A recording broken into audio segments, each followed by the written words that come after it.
Well, never mind all that stuff, because COVID also taught Sunny Hostin how to get her groceries delivered. Yeah, I know, amazing. But that means it's time for... Living your life and you're feeling low.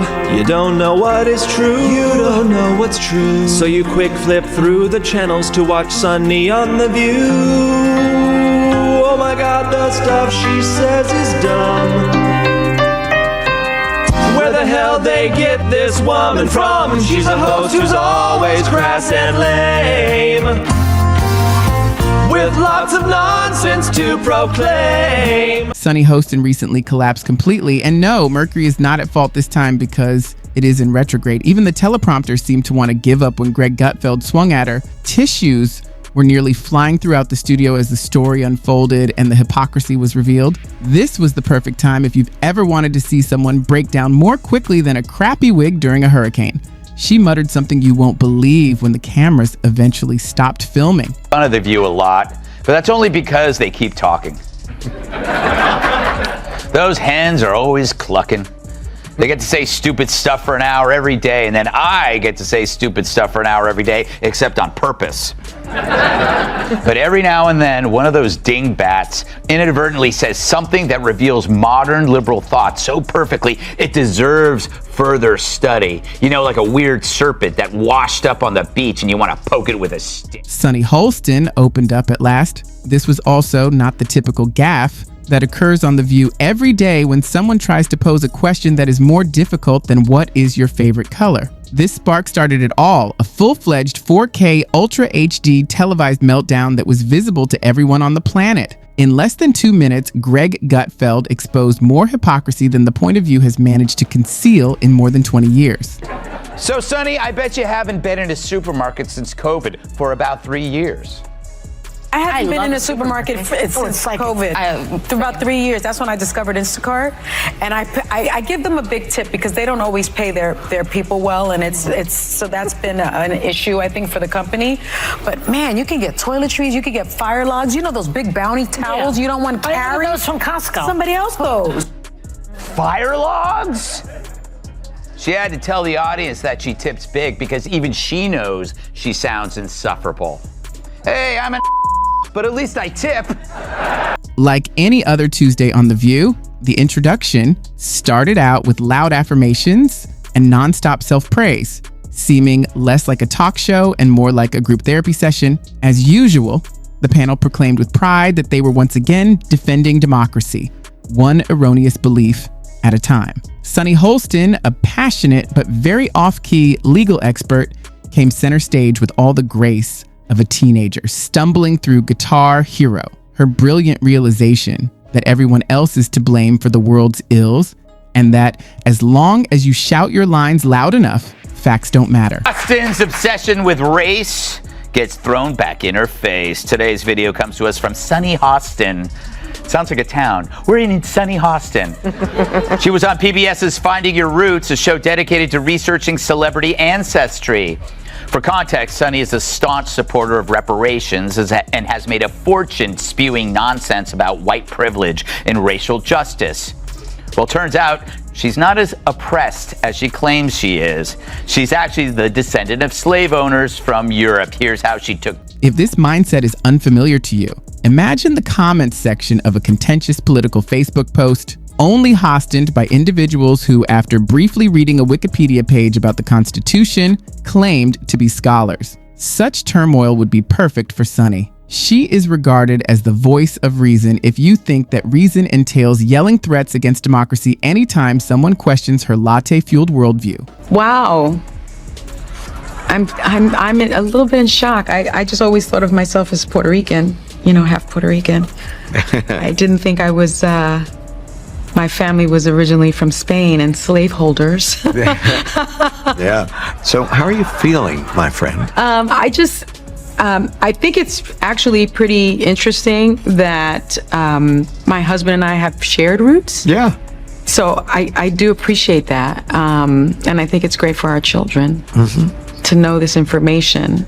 I guess it's a fact of life that this is how some people made their living. on the backs of others. Fact of life. Interesting change of tune.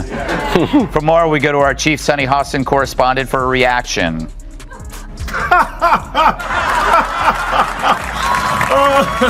The real fireworks, however, started when Greg Gutfeld, popularly known as Karma, showed up on the stage. Greg's level of polish is expected of TV gurus. He is more akin to the sassy dinner party attendee who reveals exactly what everyone is secretly thinking. It's obvious that Sunny was unaware that most states still allow sarcasm because she folded like a deck chair in a hurricane the moment Greg began to feel her never-ending line of hypocrisies. He began by pointing out that despite the fact that she had just a few weeks ago branded half the country a bunch of Democratic goblins that were killing democracy, Sunny's favorite tactic was to insist on polite conversation. She asserts that you can only appreciate her if you completely concur with her.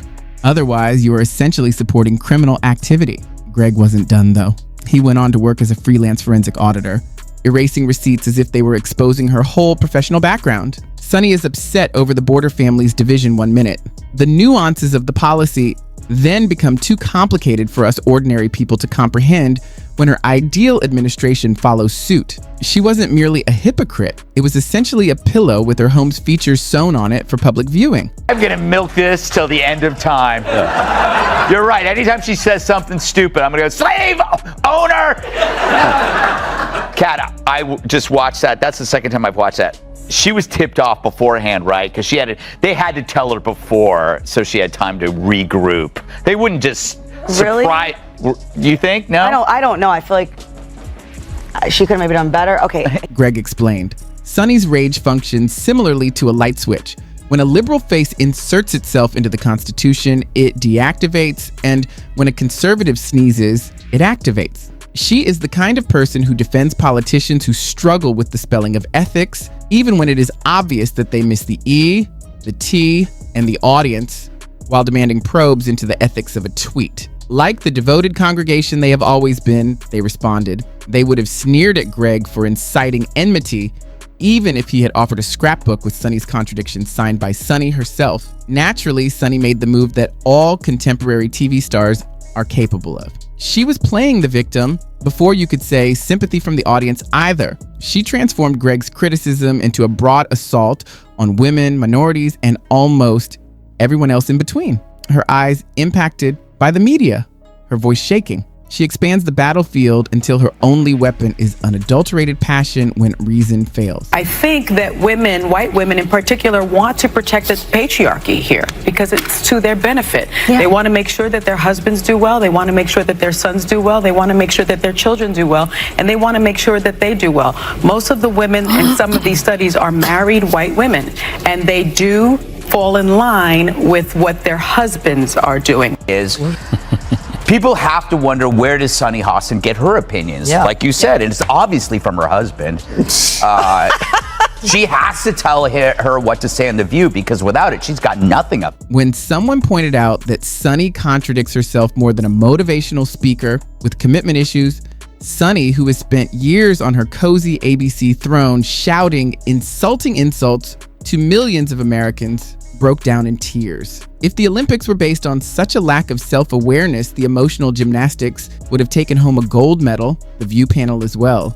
Like an old Western posse, they surrounded the wagons, but instead of protecting Sunny from bandits, they were protecting her from the terrible possibility of being fact-cheated. The main message of Whoopi Goldberg's inspirational speech was, remember, facts are just a social construct if you feel strongly enough. Behind the scenes, executives gave Sunny's emotional health immediate attention, as if being exposed for hypocrisy on live television wasn't just another Tuesday for a famous person. This time, it struck her in a different way, although she ought to be accustomed to it by now. Behar gets racism after all. She's been black on Halloween.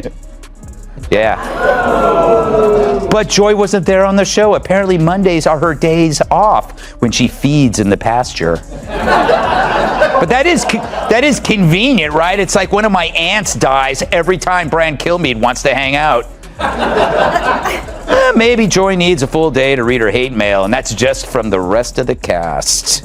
So Scott had to deal with Sunny Hostin and her typical self-righteous Greg Gutfeld ventured to claim that the emperor was naked while he grieved into a high-end coffee cup. Within minutes, social media was being used extensively. There were a lot of nasty memes on Twitter. The caption for one cruel gem featuring Sunny reads, "Strong opinions, weak spine." Another person's caption on The View, "When you realize receipts don't lie," brought her to tears. Because people remember when you constantly preach about civility while trashing half the country, even those who don't normally pay much attention to politics began to notice. Greg's piece, meanwhile, went viral. Everyone was tired of hearing the same 3 talking points every week, so his scathing and incisive critique of Sunny's breakdown struck a chord. It turned into an excellent example of why The View isn't a convincing argument.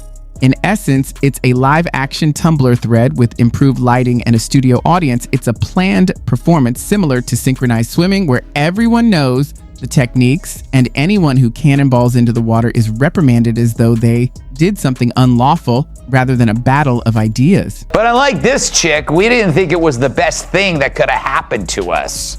Although it did get Joy Behar to wear a mask.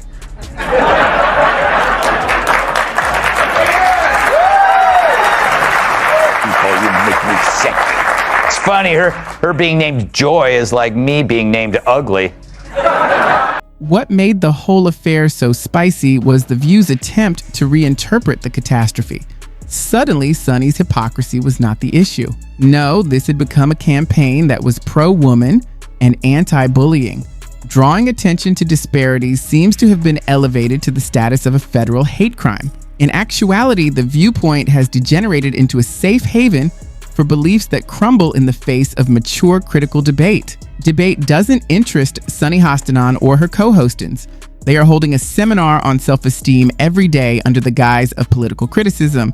They disintegrate like a cheap store umbrella in a hurricane the moment logic, consistency, or, heaven forbid, irony were introduced. Sunny's breakdown was not unexpected, it was unavoidable. For years, she had been building her tower of contradictions, hypocrisy after hypocrisy, brick by brick. Greg Gutfeld did the unimaginable. Just now, the entire fragile edifice fell apart in a matter of seconds when he sneezed.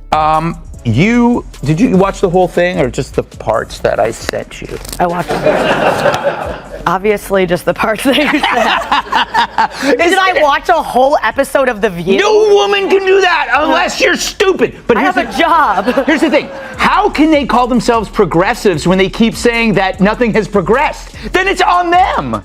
Right. I just wish I could have, what I would have watched if I could, would have been Joy Behar watching that. Yes. And being like, I totally made the right call. It was not an accident that they had him there on her day off. Yes. When she was, presented herself as the, expert on systemic race. Naturally, a modern fall wouldn't be complete without a branding. Sunny began with a poignant speech on maturing and having the courage to show vulnerability. Interpretation. Please disregard the fact that I was just caught violating my own values on live television. To be honest, it was almost unbelievable to watch the point of view turn a detailed expose of brutality and dishonesty into a purportedly enlightening healing experience. The gaslighters assemble a new Marvel film, might have used it as its plot.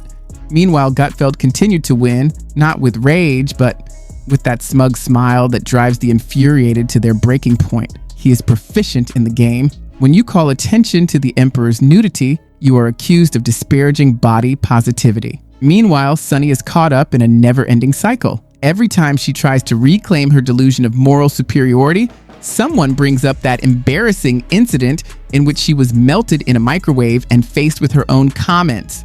She is no longer just a commentator, she is now a live, breathing meme. People have to wonder, where does Sunny Hostin get her opinions? Yeah. Like you said, and it's obviously from her husband. She has to tell her what to say on The View, because without it, she's got nothing up there. She's not very bright. But the problem with her is that she went full racist. She injected skin color into a fairly generic behavior seen in all spouses, regardless of skin color. People marry, they listen to each other, they have something in common with them, they share their political views. She just didn't want to upset her husband by saying her husband makes her do everything, and then she'd have to accuse him of being a racist. Because if he told her that this is what white women do, then he's a racist. You see? Now, Sunny's breakdown serves as a permanent reminder of what occurs when emotional blackmail and actual accountability finally clash. In an ideal world, The View would take advantage of this time to think, even invite visitors who have different views, promote sincere dialogue, and regain the lost capacity to speak like adults without snatching a fainting couch anytime someone tried to argue. However, let's face it, the likelihood of The Viewpoint adopting intellectual honesty is about as high as Sunny Holin's receiving a Pulitzer Prize for political courage. Well, instead, get ready for episodes that include guided breathing exercises, emotional support, llamas, and a 3-part series called Sunny and Why Feelings Matter More Than Facts. As she continues to ascend her fictitious high ground, she will mistake height for morality and deliver well-researched lectures on the need of truth while avoiding anything that even slightly resembles the real truth as though it were poisonous garbage. Greg Gutfeld will continue to remind Americans that the emperor is more than simply nude. His outfit is worthy of a standing ovation. More time to talk. And I thought Will Smith wouldn't let a black man finish. If her IQ was half as high as her smugness, she'd be Einstein. And later it got weird after Whoopi Goldberg asked a question and Sunny chimed in. Sunny's breakdown was a gift to the world, if nothing else. A masterfully executed television reminder that hypocrisy always wins out. Before someone eventually points, laughs, and refuses to participate, you can only deceive yourself and your audience for so long. Oh, how they all laughed. Ultimately, it was more than exposure that led to Sunny Hostin's demise. Nor was it merely political. It was about contrived outrage, the cold, harsh wall of truth, and the inevitable collision of fragile egos. The wheel was turned by The View, and it landed squarely this time, not on honor or triumph, but only on sheer humiliation.